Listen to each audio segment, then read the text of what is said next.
Good morning. তোমরা সবাই কেমন আছো? আমরা তো খুব ভালো আছি। আর আমার রান্নাবান্না কমপ্লিট হয়ে গেছে সমস্ত। আমার রান্না কমপ্লিট। এখানে করেছি ফুলকপি আলু দিয়ে মাছের ঝোল, এদিকে দুটো মাছ ভাজা, ছেলের খিচুড়ি রেডি হয়ে গেছে, এখানে বেগুন ভাজা, এখানে ভাত হয়েছে, আর এখানে আছে পালং শাক, আর নিচটাতে অল্প টমেটো চাটনি। আর কালকে রাতে এই যে দই বসিয়েছিলাম, দইটা এখন ফ্রিজে ভরবো। চলো, এইসবই রান্না করেছি। আর রান্নাঘরের অবস্থা এখন বাসন কোসন সব মেজে টেজে রাখলাম, এভাবে এখন ক্লিন করবো। এতে বিছানা চাদরটা তুললাম আজকে, ওটা তুলে ধুতে দিলাম সব। চলো, গুড ইভিনিং। এখন ইভিনিং তো বলা যাবে না, এখন 5টার মতন বাজে। আর একটু দুপুরে ঘুমিয়েছিলাম, মানে কি বলবো, দুপুরে ঘুমালে রাতে ঘুম আসে না, আর দুপুরে না ঘুমালে মানে মাথা প্রচুর আমার ব্যথা হয়। তাই জন্যই চলো, ভোর স্কুল থেকে চলে এসে কিছুটা কাপড় নিয়ে বাইরে শুকাতে দিয়েছিলাম, সেগুলো কাপড় গুছা। বিকেলবেলা বর কাপড় তুলে নিয়ে এসেছিলো, সেগুলো কাপড় গুছাচ্ছিলাম। আর জানো, এদিকে প্রচণ্ড বাতাস, তাই জন্য কিছুটা কাপড় বেলকনিতে মেলেছিলাম, মানে ছেলের কাপড়গুলো, সেগুলোই কাপড় মানে বাইরে থেকে কিছুটা নিয়ে আসা হয়েছে। আর বেলকনির কাপড় এখনও আছে। কাপড় গুছাতে গুছাতে দুধ নিয়ে আসে মাসিটা, দুধ আনতে যাব। আর একঘেয়েমি কাজ করতে করতে একদমই ভালো লাগবে না, জানো বন্ধুরা, মানে কি করব। আর এদিকে আমি ছেলের কাপড়গুলো মানে একটু শুঙে নিচ্ছিলাম, কারণ কাপড় থেকে এত সুন্দর সেন্ট বেরোয়, কি বলবো তোমাকে। এদিকে দেখো, দুধ নিয়ে আসে মাসিটা, সেটাই দুধ নিয়ে গেলাম বাড়িতে ঢেলে দিতে, কারণ ওই যে ওকে একটা কৌটো দিতে হয়, তাই এখন আমি কাপড় গুছাচ্ছি। আর ছেলেকে এখন ওই বরকে বলছি, ছেলেকে নিয়ে এদিকে আসো, এদিকে খেলো। মাসিটাও একটু ছিল তো, তাই জন্য গল্প করলো যে বৌদি দেখো, আমার আজকে জায়ের মেয়েকে নিয়ে এসেছি। তা আমি বললাম, তোমার মেয়ে কি?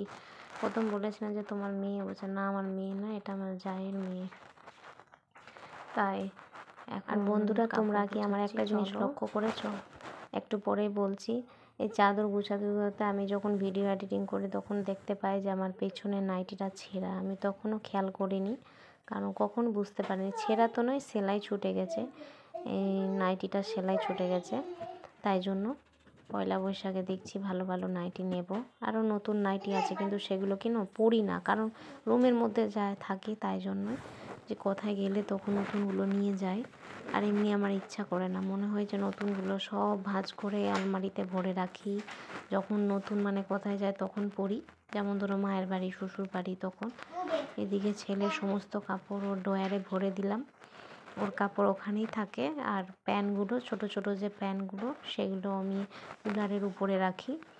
আর ছেলের আজকে কোল বালিশ আর বালিশের কভারও ধুয়ে দিয়েছিলাম, যেন ইউজ হয় না, ওর কোল বালিশ বালিশ কিছুই ইউজ হয় না, তবুও বিছানায় পড়ে পড়ে ওই যে নোংরা নোংরা তো হয় না, এমনি আমার মানে ধুয়ে নিলে একটা ভালো, কারণ থাকে অনেক দিন, 2 সপ্তাহ 3 সপ্তাহ পরে ওর কল বালিশ বালিশগুলো ধোয়া হয়। আর এবার পয়লা বৈশাখে আরও নিতে হবে কল বালিশ, ভাবছি নিব ওর কাভারগুলো। এবার তুই বড় হচ্ছে তো ইউজ হবে, তাই জন্যই দেখছি। আর আমার যে কুলারে যে নাইটিটা আছে রেড কালারে, তোমরা দেখতেই পাচ্ছ, ওই নাইটিটা ভাবছি আমি সেলাই করব।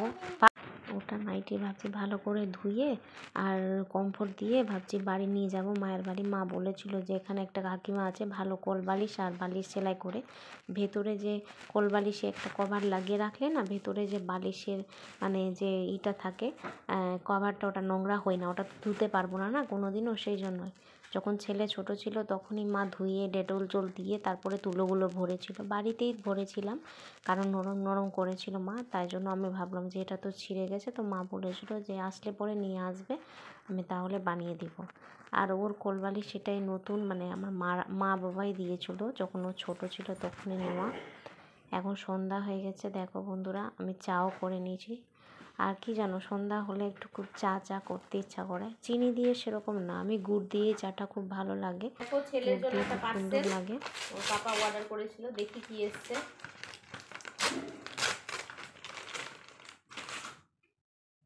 ও, এই যে কলগেট, ওর জন্য টুথপেস্ট অর্ডার করা হয়েছিল মিমির, এই যে দেখে নাও তোমরা। ধরো ধরো, দাঁড়াও একটা খুলি, তোমাকে কালকে ব্রাশ করতে হবে কিন্তু। এই যেটা খুলছি, দাঁড়াও। কেমন এসছে আমি দেখছি। ওকে একটু ব্রাশ করতে শেখাতে হবে, এমনি খালি শুধু ব্রাশ করে। এই যে এই টুথপেস্টটা এসছে, অরেঞ্জ ফ্লেভারের আছে। ও এই যে কাল থেকে তুমি ব্রাশ করবে, ঠিক আছে? চলো রেখে দিই, চলো। এই যে নাও, এটা নাও, এটা নাও, চলো চলো বন্ধু। কদিন আগে তো এত বড় লাউ নিয়ে এসেছিল, আর আজকেও দেখো এত বড় লাউ দিয়ে গেছে। ওর একটা স্কুলের স্টাফ, এত বড় লাউ আমরা তো খেয়ে শেষই করতে পারবো না। আমি ভাবছি ওটা লাউ কবে শেষ হবে। এখন আমার এটা লাইন চলে এসছে লাউ। চলো কোনো ব্যাপার না, খেতে হবে। ভাবছি এটা কচি আছে তো খাবো একদিন মাছ নিয়ে, মাছ দিয়ে খেতে ভাল লাগে। চলো এখন ফ্রিজে রাখা হবে, এখন তো খাওয়া হবে না, পরে খাবো কোনো একদিন। ভাবছি অর্ধেকটা উপরে জেঠিদের দিয়ে দেবো, কারণ এত আমাদের খাওয়া সম্ভব না লাউ। বন্ধুরা দেখো, এটা সোমবারে সন্ধ্যার ব্লগ, কারণ আমি ভিডিও দুদিনের ভিডিও একবারে মিক্স করে দিচ্ছি।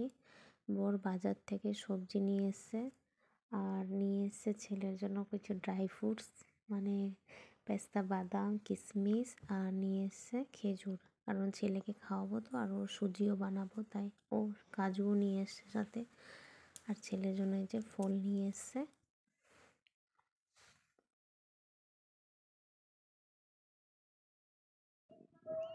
এইসবই নিয়ে এসে। ছেলে তো খেজুর নিয়ে ব্যস্ত, মানে ও খেজুর খাবে তাই। আর কারণ এগুলো সব সোমবারে বাজারে একবারে এক সপ্তাহ বাজার করে নিই, তাই জন্য এই ছোট ক্লিপ করে সমস্ত ড্রাই ফ্রুটসগুলো একটা কৌটোর মধ্যে ভরে নিব, কারণ বাইরে রাখলে না এগুলো মানে পোকা ধরে নিই, খারাপ মানে কৌটো অন্য কৌটো রাখলে বোঝা যাবে যে কোথায় কি রাখলাম। এগুলো সব ফ্রিজে রাখবো, কারণ ফ্রিজে যখনই খুলবো তখন মনে পড়বে ছেলের জন্য এগুলো ভিজতে দেওয়া, কারণ আমাদের সমস্ত কিছু ফ্রিজে থাকে, তাই জন্য সমস্ত কিছু ভরে নিচ্ছি। আর দেখো বাজার থেকে নিয়ে এসে আমার জন্য এই ঝালমুড়ির দোকানে যে পাওয়া যায় পাঁচ ভাজা, সেইগুলোই দিয়ে এসছে।